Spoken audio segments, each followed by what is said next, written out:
This is our newest Cle Elum Park. It's called the number 7 Miners Memorial Park. And we almost got a half acre here. It's 0.4 of an acre. And so we've got plans for it. Right now we're going through the Firewise part of it. And we're almost done with that. The city's going to come up here shortly and haul all the stuff that we have cut here away, and then we'll be able to start planning the park. Oh, we've been working on this for about 4 years now, and we finally got it.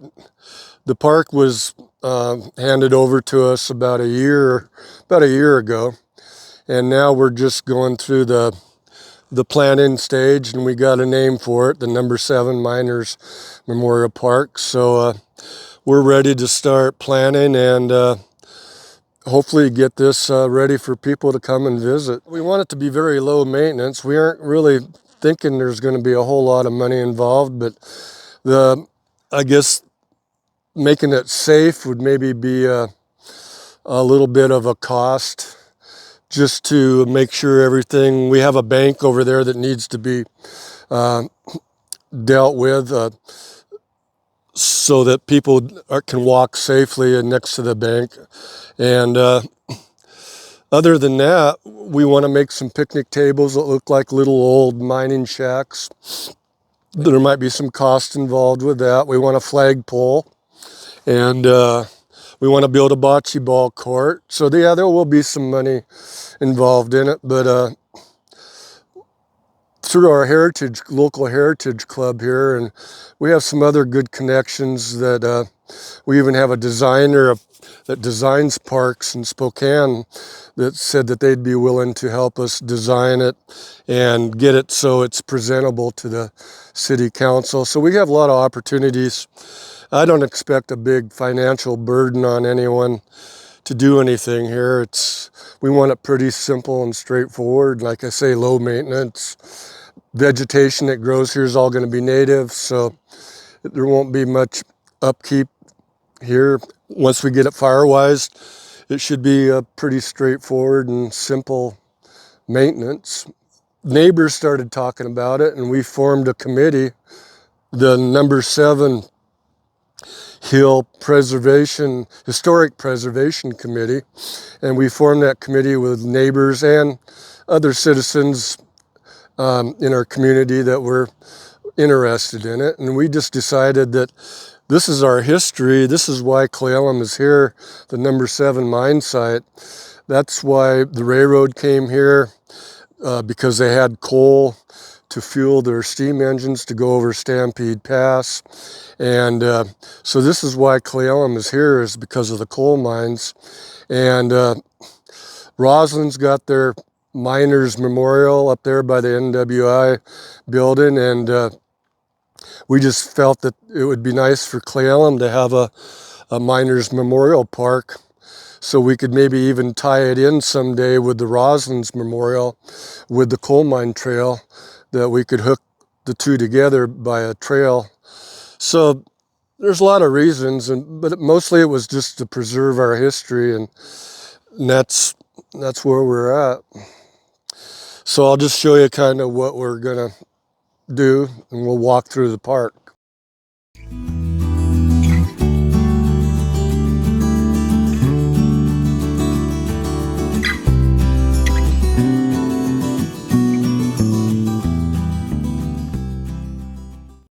So here's the foundation of the wash house for the number 7 mine. The wash house is where the miners came and took their street clothes off, put their work clothes on, and then they went to the office that was just west of this wash house. And then the office is where they got their tag. Every miner had a little metal tag that had their number on it, and they'd hang it on the wall in the office. That way the people in the office would know who was in the mine. And then they'd pick up their headlamp. The headlamp went on their helmet, and that's how they could see in the mine. And every night when they came back, they would take their work clothes off, they'd take a shower here in the wash house. They'd hang up their work clothes, and then they had a basket with their number on it, and they'd take the basket down, and they'd hang their work clothes on the basket, and they'd pull the basket back up on a pulley system, and then they'd put on their clean street clothes, and they'd take their lantern and their little tag. Well, they'd take their lantern back to the office to get it recharged, ready to go in the morning, and then they'd take their tag off the hook on the wall in the office and take that with them to the wash house. So then the next morning they'd just do the same thing. They'd just reverse the system. And so there's a lot of history here in this old foundation. All the old miners that I used to know when I was a little kid used to talk about working at number 7, and this is what's left of it. Number 7 started in 1907, and it went until 1937.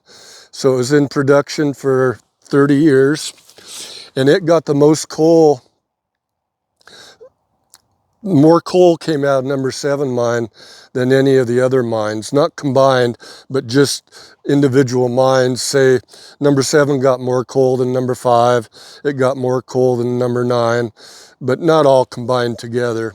The reason why the number 7 closed is because a seam of coal went under the river, and once they followed that seam and it got to be under the river, it got to be too expensive and too dangerous because of the water that would come into the mine shafts.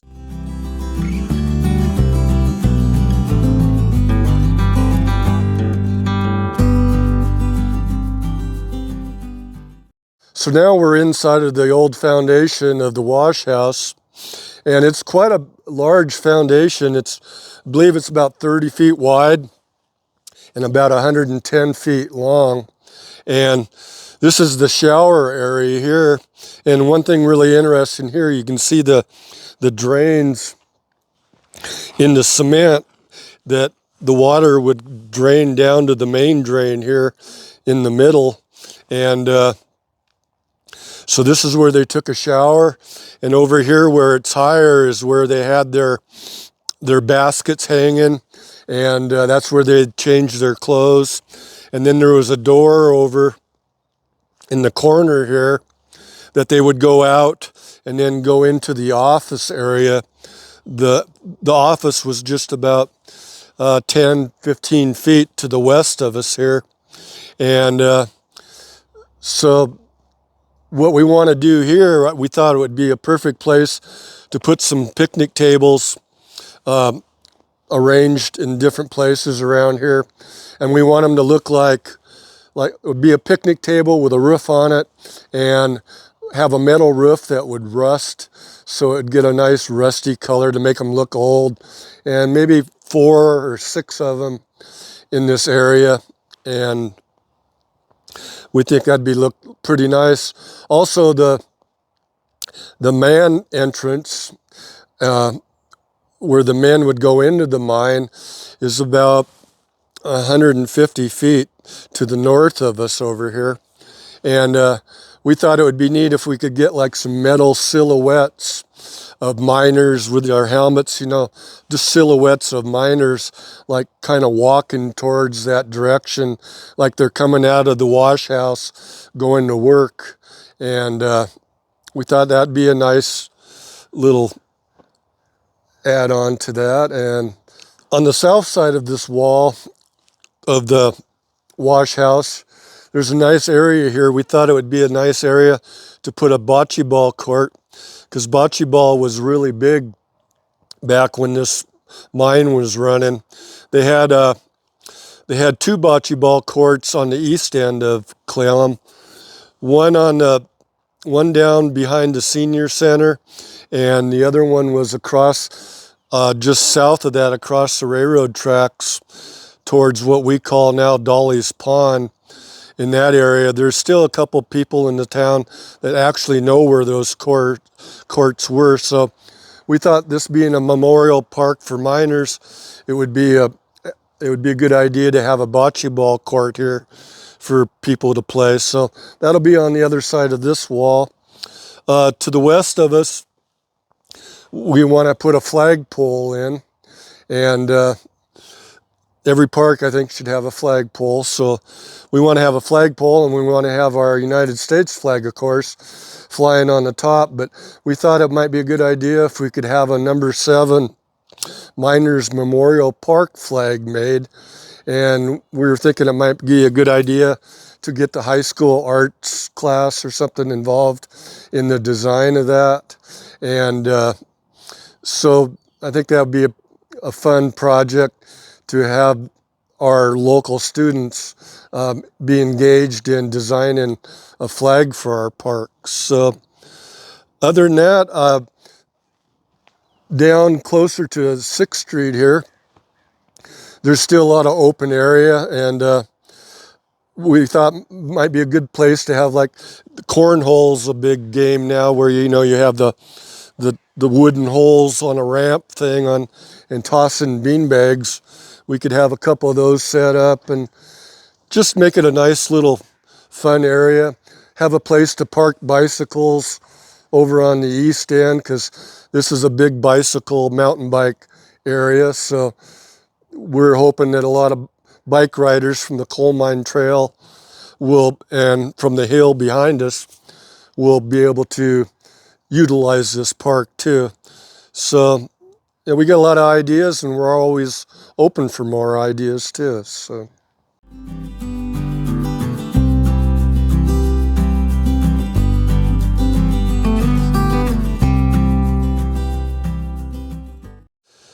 Okay, here we have some artifacts from the number 7 mine. And this is a railroad track here. This is a standard gauge railroad track. And we also have some narrow gauge railroad track, a piece under it here. And the narrow gauge was used for the mine cars that would go in and out of the mine. And the standard gauge railroad track was used for the railroad cars that would come over to the north of us here. Then the tippo, the mine tippo, was there that would dump the coal out of the mine cars into the railroad cars underneath the tippo. And they had railroad tracks going here for almost like a quarter of a mile, that they'd have all their coal cars lined up on that track, so that after they filled a car, they would move it on down the tracks, and then they'd bring another car in and fill it. So all this railroad track was either it came off the tippo from the mine cars, or it came off the regular railroad grade that the coal cars were on that would pick the coal up. A tippo is where the mine cars, it's the end of the track for the mine cars. So the cars come out of the mine, they go down a railroad track, and then they come to the tippo. And the tippo is a building that's elevated above the regular railroad tracks. So the mine cars are above the coal cars, and they can dump the coal right into the mine cars. So that's where they tip the mine cars into the train. So that's the tippo. At first, they would just take it down to the coal yard in Cle Elum. They called it the coal dock. And that's where they would they'd take the coal out of these cars and either put it into with a gondola on a steam engine to supply coal for the steam engines, or they'd take it to other places where they needed coal. And they burned a lot of coal in town. Everybody had coal furnaces back then. But later on, up behind number 5, they built the washers. And this is where this railroad track went, where the coal mine trail is right now. This track merged with that track that was on the coal mine trail. And then they had the washers up closer to number 5 mine. So later on, they would take the coal and take it to the washers, and they'd wash and clean the coal there. So that's what they use those tracks for. Right, the artifacts we do have here, these we've got different pieces of metal and stuff that don't really know what they are, but they're interesting. We know that they had some purpose in the mine operation, but we don't know for sure. But we were thinking again, it might be neat to collect all these metal artifacts, maybe make a welded together metal sculpture of some sort, you know. Maybe, I don't know, we'd have to get ideas on that too, and that might be another thing for students to help us with, is design something like that.